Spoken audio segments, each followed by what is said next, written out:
Bismillahirrahmanirrahim. Iyaka na'budu wa iyaka nasta'in. I'm Samin Imran.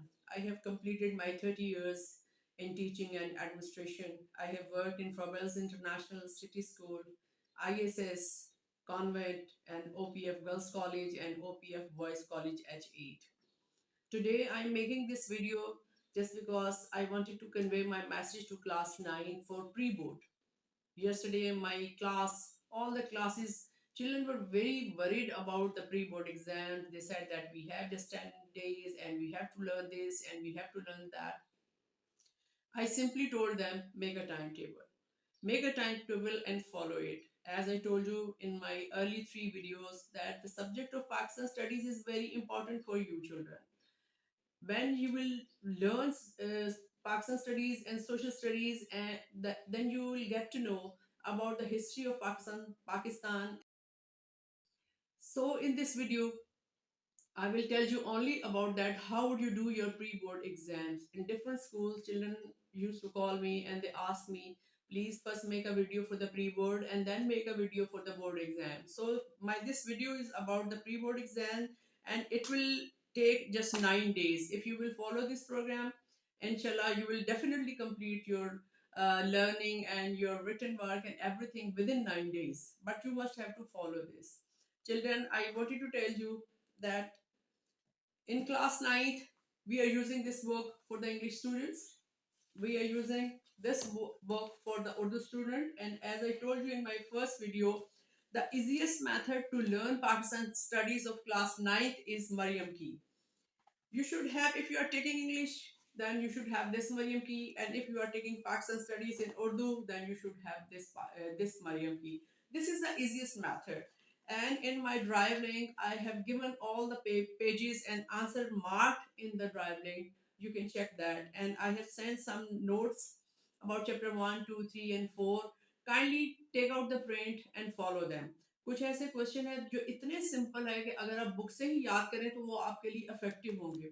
देखिए, हमेशा text book के जो क्वेश्चन आंसर होते हैं ना, वो सबसे ज्यादा जो है उसमें मार्क्स उसमें ज्यादा मिलते हैं बच्चों को। बच्चे क्या करते हैं, usually boys, they used to read once and they said okay we know how to write, and they used to write answers in their own English. That is wrong. If your English is so good, your tenses, your spellings are so good, then you can write. But otherwise, if you will write answer from the Mariam Key or from the textbook, you will get full marks. देखें, जो 3 number का सवाल है, short question, उसमें आपको तफसील लिखने की ज़रूरत नहीं होती। You just have to write 4 lines or 5 lines enough. लेकिन उन 4 lines में आपका आंसर, स्पेलिंग्स, जो चीज मांगी हुई है, आप उसको सिर्फ बताएं। आपको पूरी हिस्ट्री उस क्वेश्चन की बताने की जरूरत नहीं है। और जो लॉन्ग क्वेश्चन है, that is about the 8 marks, उसमें आपको जो है ना एक्सप्लेन, वो डिटेल्ड क्वेश्चन होता है, उसमें आपको एक्सप्लेनेशन देनी होती है। और हमेशा याद रखें कि बोर्ड का जो एग्जाम है वो ई शीट के ऊपर होता है। ई शीट में सिलेक्टेड लाइंस होती है शॉर्ट क्वेश्चन के लिए और सिलेक्टेड लाइंस होती हैं लॉन्ग क्वेश्चन के लिए। अब इसकी टिप ये है कि अगर आपके पास ज़्यादा नॉलेज है तो आप थोड़ा सा छोटा लिख लीजिएगा, और अगर आपके पास नॉलेज कम है, थोड़ा सा बड़ा लिख लीजिएगा। ये एक चालाकी की ट्रिक है जो मैं आपको समझा रही हूँ कि बच्चे अक्सर कह रहे होते हैं, बाज बच्चे बहुत छोटा लिखते हैं और वो 2 लाइंस में शॉर्ट आंसर या 1 लाइन में उनका कंप्लीट हो जाता है। अब फिर वो परेशान हो जाते हैं कि अब हम क्या करें, ये तो हमने 2 लाइंस में हमने आंसर कर दिया। तो कोई बात नहीं, जो अच्छे एग्जामिनर हैं उनको पता होता है कि भाई इसका आंसर कंप्लीट है और इसको हमने फुल मार्क्स देने हैं। ज़्यादातर शॉर्ट क्वेश्चन आंसर में मार्क्स नहीं कटते। हाँ, अगर आप फजूल के बीच में इंग्लिश और उर्दू अपनी डाल रहे होंगे तो डेफिनेटली आपके मार्क्स कट जाते हैं। और कोई 100 में से कोई 1 या 2 एग्जामिनर होते हैं जो है ना इस तरह नाप नाप के आंसर के जवाब दे के और मार्क्स दे रहे होते हैं। यूजुअली पाकिस्तान स्टडीज के जो टीचर होते हैं तो स्पेशली वो 1 सेकंड में उनको पता चल जाता है कि इस बच्चे ने याद करके लिखा हुआ है और इस बच्चे ने बस ऐसे ही इधर उधर से सुन सुना के और अपनी तरफ से आंसर बनाए हुए। इस चीज का आपने खास तौर पे ख्याल रखना है। अब मैं स्टार्ट करूंगी अपना प्री बोर्ड का जो टाइम टेबल है, आपने इसको प्लीज फॉलो करना है। और नोट सारे जो है ड्राइव लिंक में है, बुक्स मैंने आपको बता दी हैं। अब आपने आज 3rd से आपका प्लान शुरू हो रहा है। कुछ स्कूल्स में जो प्री बोर्ड की डेट शीट है वो 12 से स्टार्ट है, कुछ में 15 से, कुछ में 19 से, कुछ में 20 से स्टार्ट है। बहरहाल मैंने ये टाइम टेबल बनाया है जो 9 डेज पर ये डिपेंड कर रहा है सारा। अगर आप 9 डेज में, अगर आप एक अच्छे स्टूडेंट्स हैं, आपने अपने टेस्ट भी दिए हुए हैं रेगुलर, आपने क्लासेस भी बंक नहीं की हैं, तो आप 9 डेज में आराम से पाकिस्तान स्टडीज की तैयारी कर लेंगे। आपको हर रोज 1 से 1.5 घंटा, अगर आप अच्छे लिसनर भी हैं, अगर आप बहुत ज़्यादा इंटेलिजेंट है तो 1 या 1.5 घंटा आपको रोज पाकिस्तान स्टडीज को देना पड़ेगा। अगर आपकी लर्निंग स्लो है तो फिर आप 2 घंटे पाकिस्तान स्टडीज को देंगे। और मैं आपको ये भी बता दूं कि जो बच्चे बोर्ड का एग्जाम की तैयारी कर रहे हैं, पाकिस्तान स्टडीज ऐसा सब्जेक्ट है, आप उसमें 50 आफ्टर 50 आसानी से ले सकते हैं और उससे आपका जो ग्रेड है एकदम से ऊपर चला जाएगा। बहुत से बच्चे जो साइंस सब्जेक्ट्स में थोड़े किसी न किसी में वीक होते हैं, वो पाकिस्तान स्टडीज में और उर्दू और इंग्लिश में मार्क्स 100% ले लेते हैं या 98 95 ले लेते हैं, तो उनका ग्रेड एकदम ऊपर चला जाता है, परसेंटेज उनकी बहुत ज़्यादा बढ़ जाती है। तो पोजीशन लेने के लिए साइंस सब्जेक्ट जितने इंपॉर्टेंट हैं, ये पाकिस्तान स्टडीज, इस्लामियात, इंग्लिश, उर्दू, ये उससे ज़्यादा इंपॉर्टेंट है। तो अब हम स्टार्ट करते हैं अपना प्री बोर्ड का time table. Today is 3rd of February and the first day of this subject Pakistan Studies class 9. First day मैंने ड्राइव लिंक पे एक मॉडल पेपर जो है, सॉल्व मॉडल पेपर जो है, वो मैंने लगा दिया है। आप सबसे पहले उसका प्रिंट निकालें। अगर आपके पास प्रिंटर नहीं है तो उसको देख के क्वेश्चन आप लिख लें। अगर आप ये मॉडल पेपर सॉल्व कर लेंगे ना, तो आज याद रखिएगा कि आप जो है ना एक तरह से 10 मार्क्स जो है ना आपने अचीव कर लिए। लेकिन आप उस बच्चे के आंसर्स भी चेक कर सकते हैं। मैंने वो बहुत जल्दी में चेक किया है क्योंकि विद इन अ डे उस बच्चे ने मुझे ये करके दिया था। तो मुझे लगता है कहीं कहीं पे उसको भी बहुत ज्यादा तैयारी की जरूरत थी, अदरवाइज वो भी एक बहुत लाइक बच्चा है। आप वो मॉडल पेपर निकालें और आप मरियम की से या बुक से उसके आंसर जो है दोबारा रिवाइज करके और पूरा मॉडल पेपर एक दिन में आपने सॉल्व करना है। चलिए जी, ये नंबर 1 हो गया। यानी कि 3rd फरवरी को आपने ये करना है। 4th फरवरी को आपने चारों चैप्टर्स के एमसीक्यूज रिवाइज करने हैं। अब एमसीक्यूज आप कहेंगे पूरी बुक कहाँ है? 4 5 तो पेजेस है। 4 चैप्टर्स के एमसीक्यूज, आपने एक चैप्टर छोड़ना कोई नहीं है। कुछ चीजें हैं जो मैं आपको बताऊंगी वो आप अपनी बुक में छोड़ देंगे अगर प्री बोर्ड के लिए, तो इतना आपका इतना नुकसान कोई नहीं होगा, 1 2 नंबर का ही फर्क पड़ेगा। लेकिन कुछ चीजें जो आपने बिल्कुल नहीं छोड़नी। आपको पता है कि आपके पेपर में क्वेश्चन नंबर 1 एमसीक्यूज के बारे में होता है और वो 10 मार्क्स का होता है। मैं साथ साथ आपको बताती रहूंगी कि बोर्ड के पेपर में या प्री बोर्ड में जो पेपर पैटर्न है वो क्या है। तो हम अब डिस्कस कर रहे हैं कि क्वेश्चन नंबर 1 10 मार्क्स एमसीक्यूज। उसके लिए आपको मरियम की के पेजेस 85 to 89 इन इंग्लिश और उर्दू की में 146 till 151, ये इकट्ठे चारों जो पेजेस है ना, चारों चैप्टर के जो एमसीक्यूज हैं इस चैप्टर में दिए गए हैं। बाकी जो बुक में एमसीक्यूज हैं वो भी मैंने ड्राइव लिंक में डाल दिए हैं, आप वहां से भी चेक कर सकते हैं। फर्स्ट डे आपने मॉडल पेपर करना है, सेकंड डे आपने एमसीक्यूज करने हैं। अब आ जाए थर्ड डे। थर्ड डे में आपने सबसे पहले चैप्टर 4 रिवाइज करना है। जो पेपर बनाते हैं, अगर आपने मॉडल पेपर चेक किया हो तो आपको अंदाजा होगा कि पेपर पैटर्न अब चेंज हो गया है। पहले जो क्वेश्चन नंबर 2 था, that was about the short question answer, और उसमें आपको जो है ना 8 क्वेश्चन आंसर करने होते थे और आपको जो है उसमें एक्स्ट्रा क्वेश्चन कम दिए जाते थे। यानी कि अगर आपने 8 क्वेश्चन करने हैं तो उसमें आपको आई थिंक 12 क्वेश्चन आपको करने होते थे, लेकिन अब आपको 16 क्वेश्चन दिए जाएंगे। हर क्वेश्चन में आपको जो है ना, ये ऑप्शन है ए कर लें या बी, हर क्वेश्चन के पार्ट है ए बी, या ये कर लें या ये कर लें। ये सबसे बड़ा फायदा है आपको कि 16 क्वेश्चन में से अगर आपने 8 क्वेश्चन करने हैं तो मेरा नहीं ख्याल कि 24 में से एक भी नंबर आपका करना चाहिए। और मैं आपको साथ साथ ये भी बता रही हूँ कि कौन से क्वेश्चन आंसर आप याद करेंगे तो आपका एक भी नहीं नंबर कटेगा और ज्यादा आसानी से आपको याद हो जाएंगे। सबसे पहले तो क्वेश्चन 1 के चैप्टर 1 की जो है ना एमसीक्यूज, वो चैप्टर 1 के क्वेश्चन आंसर सबसे ज्यादा आसान है। But now we are discussing the chapter 4। Chapter 4 में आपने 5 फरवरी को शॉर्ट क्वेश्चन आंसर सारे रिवाइज करने हैं। जब आप एक्सरसाइज के शॉर्ट क्वेश्चन रिवाइज करते हैं तो ऑटोमेटिकली एसएलओ बेस्ड जो क्वेश्चन है वो भी आपके रिवाइज हो जाएंगे साथ ही, क्योंकि वो सेम है, almost they are the same. तो आपने सबसे पहले एक्सरसाइज के और SLO based question answer short revise करने हैं। आपने 6 फरवरी को लॉन्ग क्वेश्चन आंसर रिवाइज करने हैं।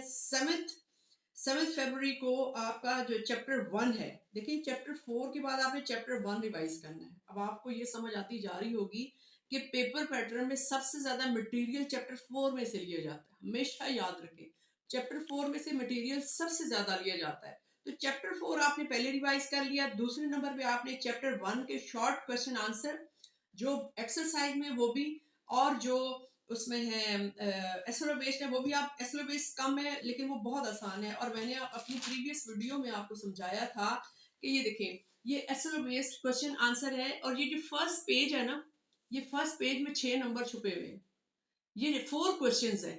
लेकिन बच्चे इसमें करते क्या है कि जब आइडियोलॉजी मीनिंग का क्वेश्चन आता है तो उसमें आइडियोलॉजी डेफिनेशन लिख देते हैं, ये आपको याद होना चाहिए।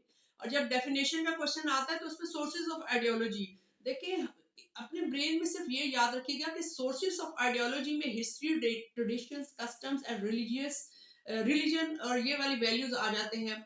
और इसमें आपने जो है ना डेफिनेशन नहीं लिखनी होती, आप पहले क्वेश्चन को समझें कि क्वेश्चन क्या पूछ रहे हैं, क्या वो आइडियोलॉजी की मीनिंग पूछ रहे हैं या डेफिनेशन पूछ रहे हैं। डेफिनेशन अलग है, मीनिंग अलग है, और सोर्सेज अलग हैं। सिग्निफिकेंस ऑफ आइडियोलॉजी जो है वो थोड़ा सा लंबा क्वेश्चन है, लेकिन आप इसको शॉर्ट भी कर सकते हैं, ठीक है।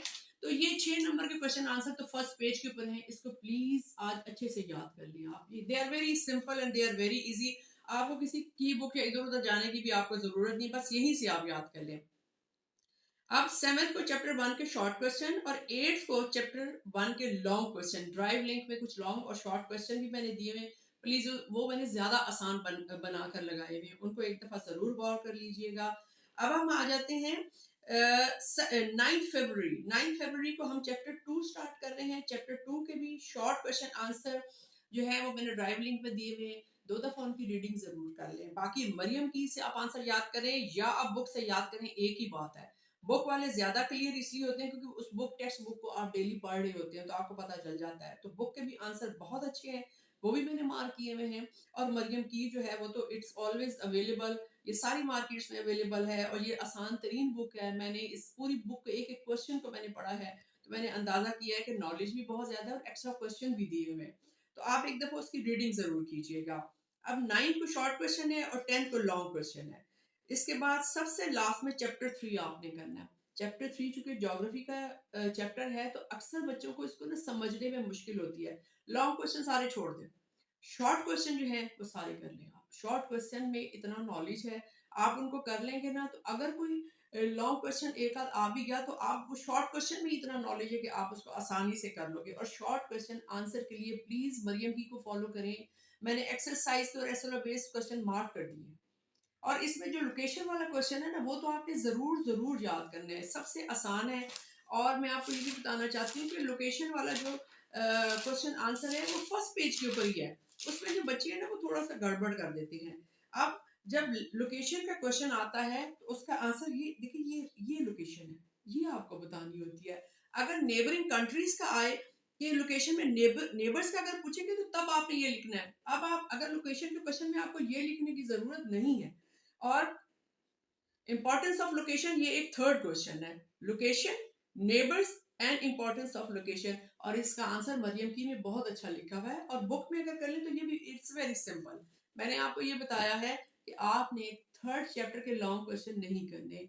अगर आप इस टाइम टेबल को फॉलो करते हैं तो इंशाल्लाह इंशाल्लाह आपके 50 आउट ऑफ 50 मार्क्स आ जाएंगे। और अगर आप जो है कोई एक आध नंबर कट भी जाता है तो कम से कम 48 तक मार्क्स आपके डेफिनेटली आ जाएंगे।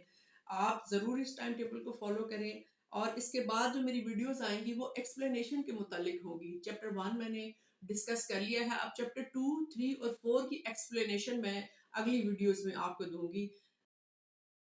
और आखिर में एक गुजारिश है, being a teacher of Pakistan studies and history, मुझे ये बड़े आसानी से पता है कि पाकिस्तान की हिस्ट्री में सबसे अच्छा प्राइम मिनिस्टर कौन था और सबसे अच्छा प्रेसिडेंट कौन था। कौन सा ऐसा प्राइम मिनिस्टर है जिसने आके पाकिस्तान की तारीख बदल दी है।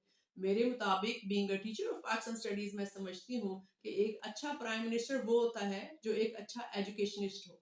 अब आपको पता चल गया होगा कि पाकिस्तान में सबसे ज्यादा एजुकेशन पॉलिसीज के ऊपर किसने ज्यादा काम किया है, और किसने हमारी यूथ को सबसे ज्यादा अल्लाह ताला और अल्लाह ताला की तालीमात और कुरान की तालीमात और पाकिस्तान स्टडीज।